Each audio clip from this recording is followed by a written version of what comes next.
I think many of us are aware that the Arctic has been, in the last years, a very peaceful area of the globe.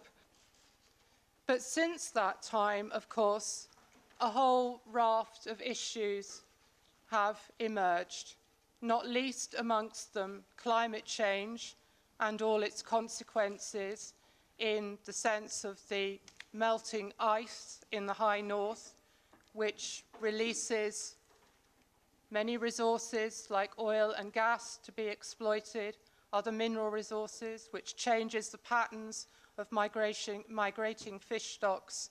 These are all opportunities, but they are also challenges to be properly managed. We're witnessing a really unprecedented surge of public interest in the Arctic today. I've been following Arctic affairs for the last 35 years, and I think there hasn't been anything like the current level of public interest in that time. And so the questions arise, is this a development that is alarming, or is it really more alarmist? What can we do about this? A fair amount of the current excitement is actually exaggerated, and some real amount of it is somewhat ill-informed. But still, the public interest that's been generated in Arctic issues in recent times creates an opportunity for us to review the existing governance system, the existing management arrangement, and to think about how we might adjust, revise, redevelop the arrangements we have in place now.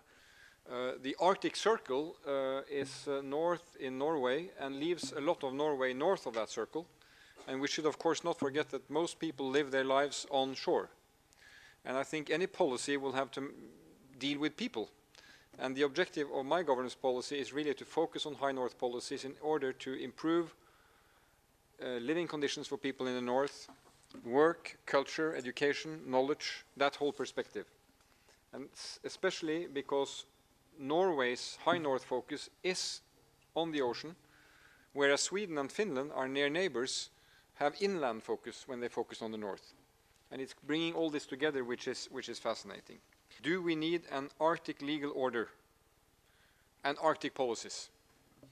And the answer is clearly yes. Very short.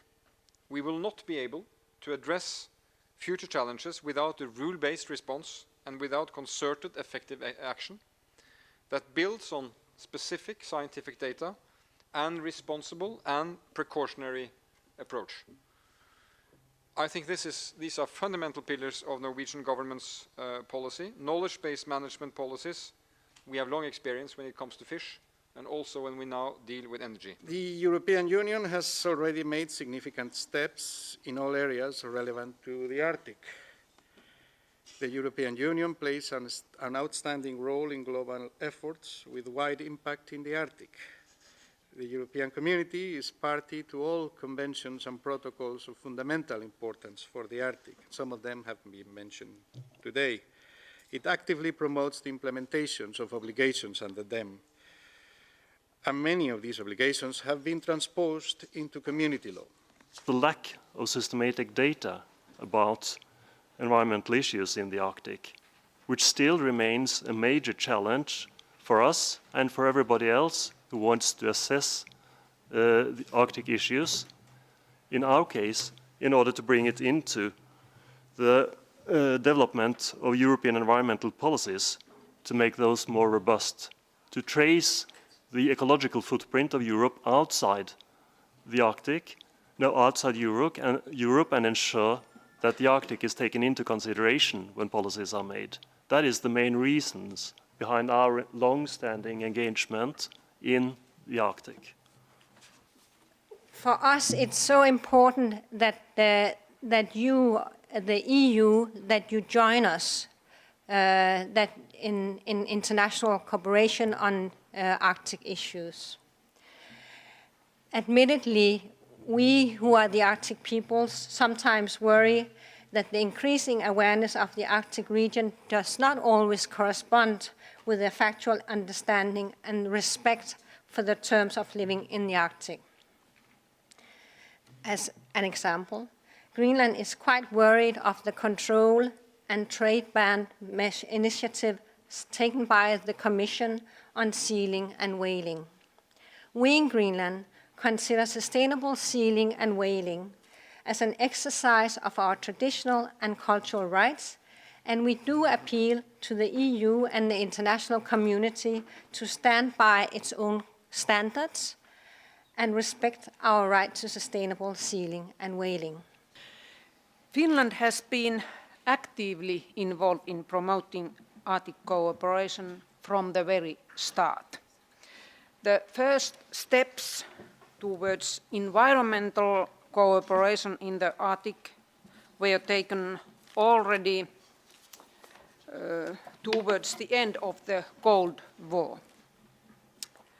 It did, however, take some time before the importance of this work was recognized on a global level.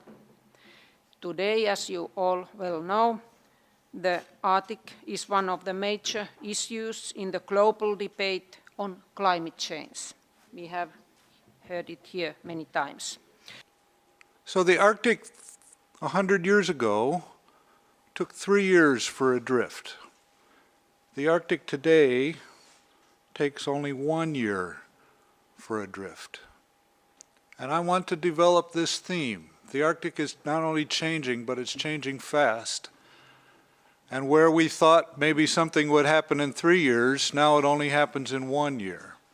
And this acceleration, this rate of time that things happen, is consistent throughout the Arctic.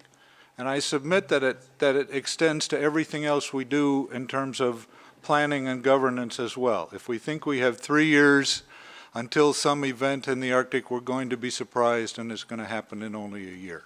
The European Parliament is involved in the Arctic in, I'll focus in 2 ways. Firstly, through the European Union policies, and this is the European Neighbourhood Policy, as well the Northern Dimension Policy, and secondly, the European Parliament is also active through the work of the delegation that I'm chairing in the moment. The European Neighbourhood Policy, or NEP as it is known, it is aiming not only to strengthen the bilateral relations between the European Union and the neighbourhood states, but also to bring for cooperation between the neighbouring states and ultimately to create a network of cooperation between those states. It was reflected in the resolution the European Parliament prepared for the NEP, and the other very important topic in this resolution is that we wanted, and it is written there, that we have to pay the needed special attention to the countries of the European continent which are not members of the European Union, and amongst them are also Iceland, Norway, and other countries which are part of our delegation.